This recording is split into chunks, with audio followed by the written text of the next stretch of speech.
Père et du Fils et du Saint-Esprit, ainsi soit-il. Mes chers fidèles, ce dimanche est le dimanche dans l'octave de l'Ascension. Et ce dimanche est comme un prolongement de la fête de l'Ascension. Et les yeux des apôtres sont toujours tournés vers le ciel, où ils ont vu disparaître le Maître.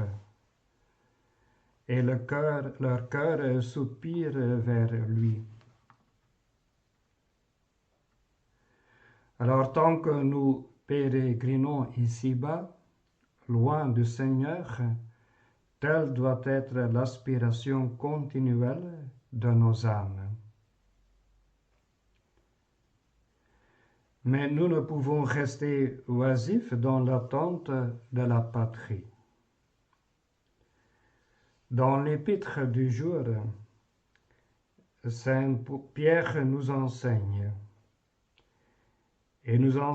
ce que nous avons à faire pour que la vie terrestre soit une véritable préparation à la vie éternelle,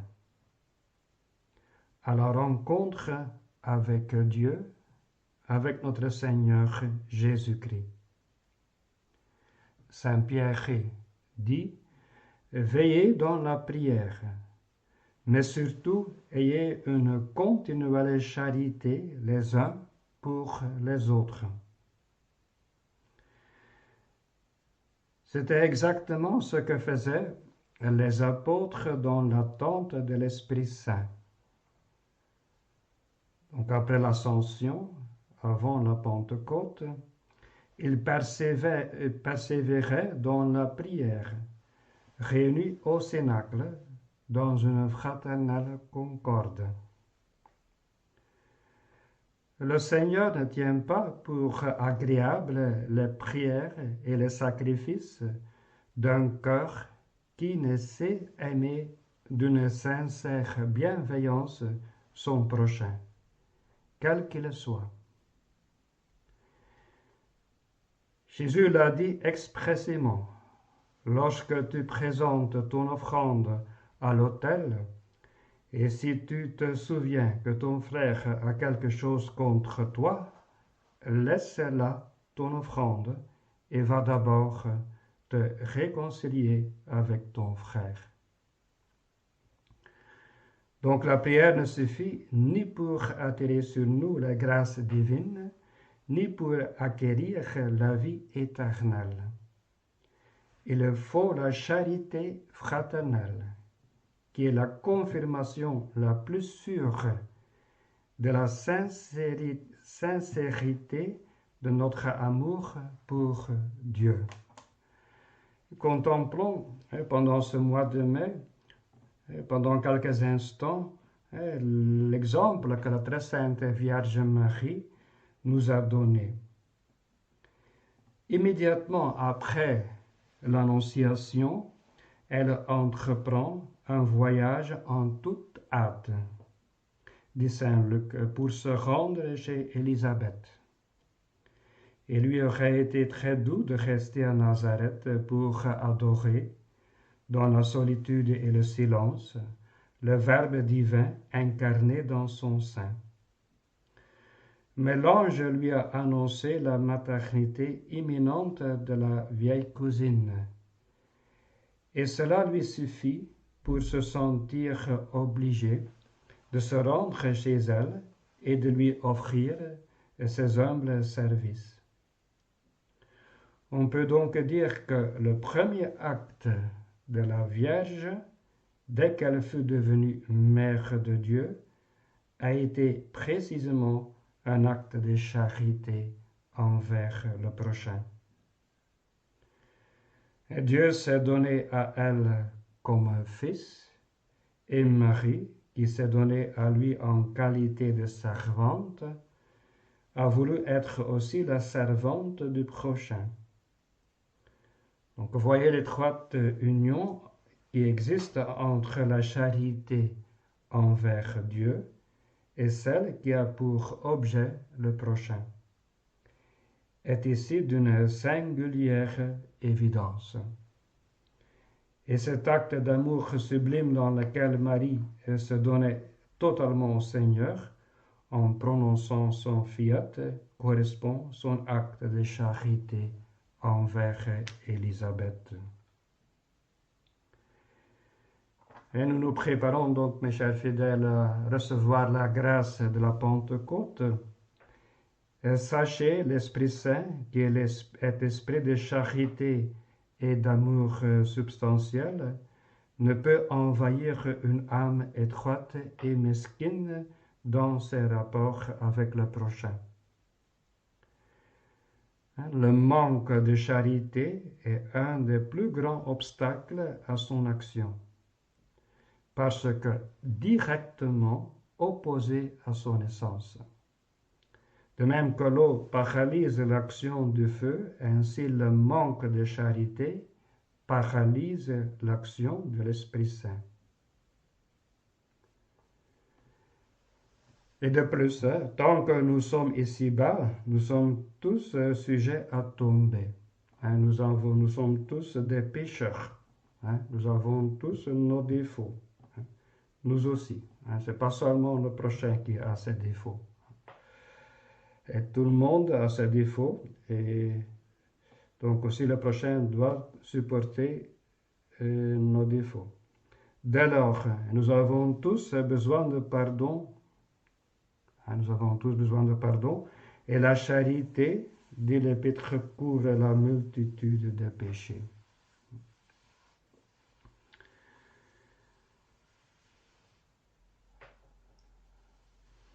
Alors, dans l'évangile d'aujourd'hui, mes chers fidèles,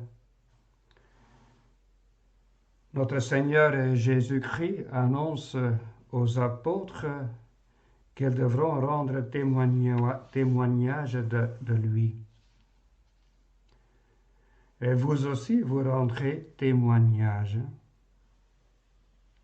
Et vous serez mes témoins à Jérusalem et dans la Judée et la Samarie, jusqu'à l'extrémité de la terre, dit Jésus à ses apôtres. Et les apôtres, mes chers fidèles, donc ils ont rendu un témoignage. Et le témoignage de la parole, le témoignage de l'exemple et le témoignage du sang. Et prenons l'exemple de Saint Pierre, et le jour même de la Pentecôte, après avoir reçu le Saint-Esprit, et Saint Pierre montait sur la terrasse du Cénacle et se met à parler. Il annonce le Christ à des milliers de Juifs. Il leur reproche de l'avoir crucifié. Il rend témoignage de sa résurrection et il les exhorte vivement à faire pénitence et à recevoir le baptême. Il réclamait devant tous que le Christ est le Fils de Dieu. Et 3000 personnes se convertissaient. Et quelques jours après, Saint Pierre encore, accompagné de l'apôtre Jean, guérit miraculeusement un boiteux de naissance, et parlant à la multitude des Juifs, il en attira 5000 autres à la fois.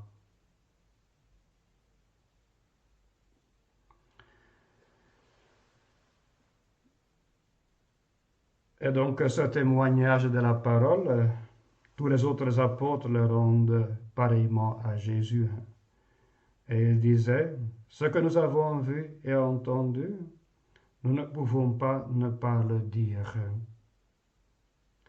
À ce témoignage de parole, et les apôtres bien sûr aussi ajouté le témoignage de l'exemple, mais aussi le témoignage du sang. Et le Seigneur l'avait prédit.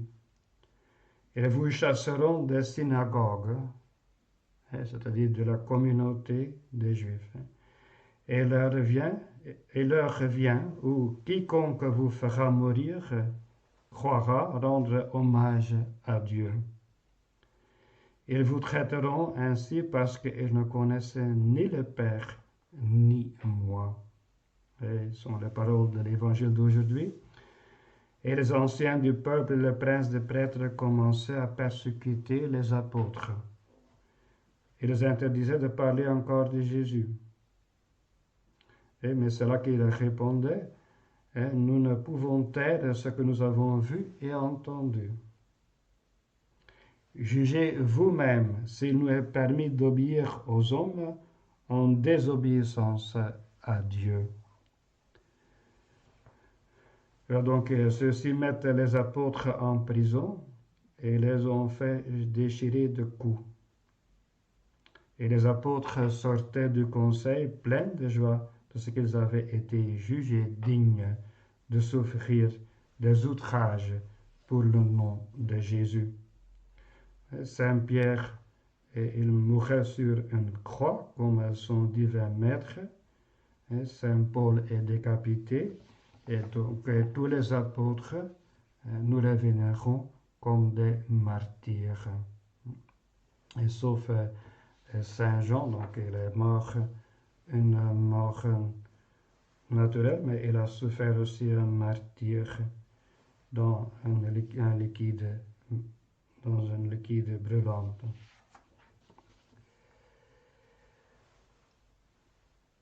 Mais vous serez mes témoins, ce n'est pas seulement aux apôtres que cette parole a été dite, mes chers fidèles. L'évangile d'aujourd'hui nous rappelle aussi à nous, donc notre sublime vocation de témoins de Christ. Et tous, nous devons être les témoins de Jésus.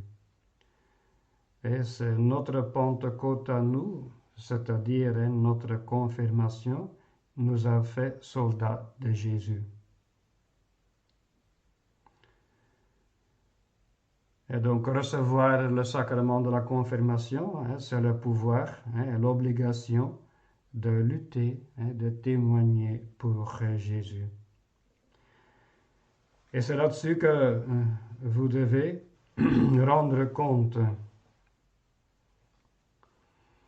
Celui qui m'aura confessé, c'est-à-dire reconnu comme Dieu devant les hommes, je le reconnaîtrai pour mien devant mon Père. Et celui qui aura rougi de moi, le Fils de l'homme rougira aussi de lui. Les paroles de Jésus. Donc, être le témoin du Christ est donc une affaire importante, car de sa réalisation dépend toute une éternité.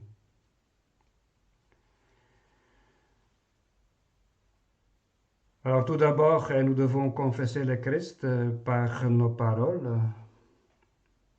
Bien sûr que la prédication de l'Évangile et du dogme de la morale n'incombe pas aux simples fidèles.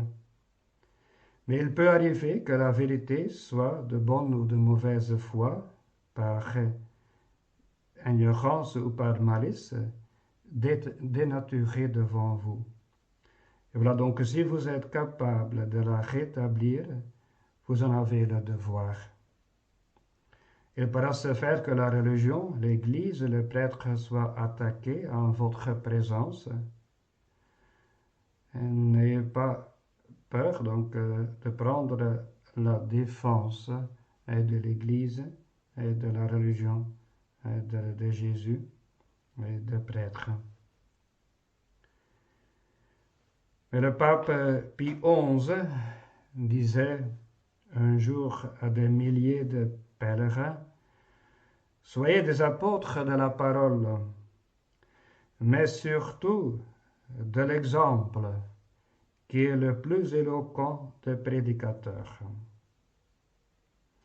Brillez comme des flambeaux dans le monde, écrivait Saint Paul, et Saint Pierre écrivait, ayez une conduite honnête au milieu des païens. Et vous connaissez cette anecdote suggestive dans la vie de Saint François d'Assise. Donc un jour, le saint dit à son compagnon, frère Élie, mon frère, allons prêcher. Et les deux religieux sortirent et la promenade se fit dans le silence et le recueillement le plus complet. La prédication était faite par cet exemple d'humilité, de pauvreté, de renoncement. Et donc nous devons être également le témoin de Dieu dans notre vie et dans notre conduite. Et nous devons porter en tout lieu la bonne odeur de Jésus et la bonne odeur des vertus, de l'imitation de Jésus. Si la religion nous rend doux et serviables, chastes, zélés pour le bien, patients et résignés dans les épreuves, charitables envers le pauvre et secourables envers ceux qui souffrent, cette vie édifiante est une vivante apologie de la religion sainte. Une vie sainte est un beau témoignage rendu à la divinité de Jésus.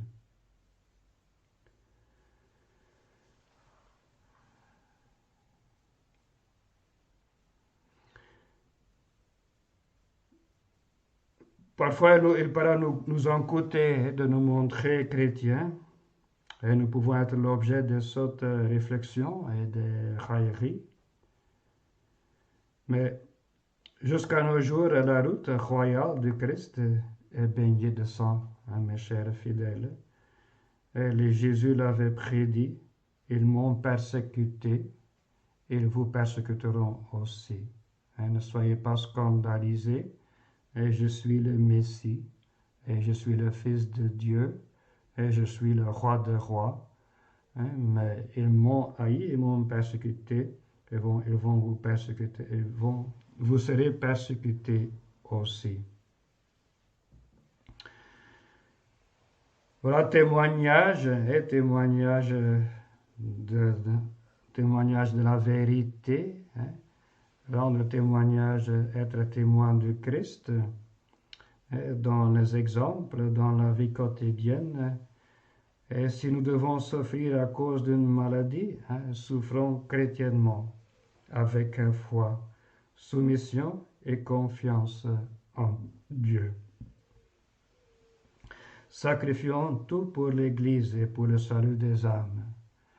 Voilà l'apostolat des malades et l'apostolat des souffrants qui offre tout pour l'Église, pour le corps mystique de notre Seigneur et Jésus-Christ, et pour le salut des âmes, pour leur conversion. Enfin, soyons des témoins du Christ à notre mort, jusqu'au dernier moment de notre vie, en remettant entre les mains du Créateur notre vie soumise à sa divine volonté. Seigneur mon Dieu, dès aujourd'hui j'accepte de votre main volontiers et de grand cœur le genre de mort qu'il vous plaira de m'envoyer, avec toutes ses angoisses, toutes ses peines et toutes ses douleurs. Donc, pour un chrétien, bien évidemment, il n'y a pas de question de demander l'euthanasie. Demandons, mes chers fidèles, au Saint-Esprit de nous aider. Et donc nous sommes dans la neuvaine préparatoire à la fête de la Pentecôte. Faisons cette neuvaine avec les apôtres qui l'ont fait le premier et méritons que le Saint-Esprit descende en nous avec l'abondance de ses dons. Aujourd'hui, mes chers fidèles, il est aussi donc le 24 mai. Et le 24 mai, c'est une fête, la très sainte Vierge Marie. La très sainte Vierge Marie, qui est Notre-Dame auxiliatrice. Notre-Dame auxiliatrice. Alors, donc, invoquer, priez aussi la très sainte Vierge Marie et de vous aider et dans les moments difficiles de la vie. Vous avez cette invocation à Notre-Dame auxiliatrice est dans la litanie de Loreto.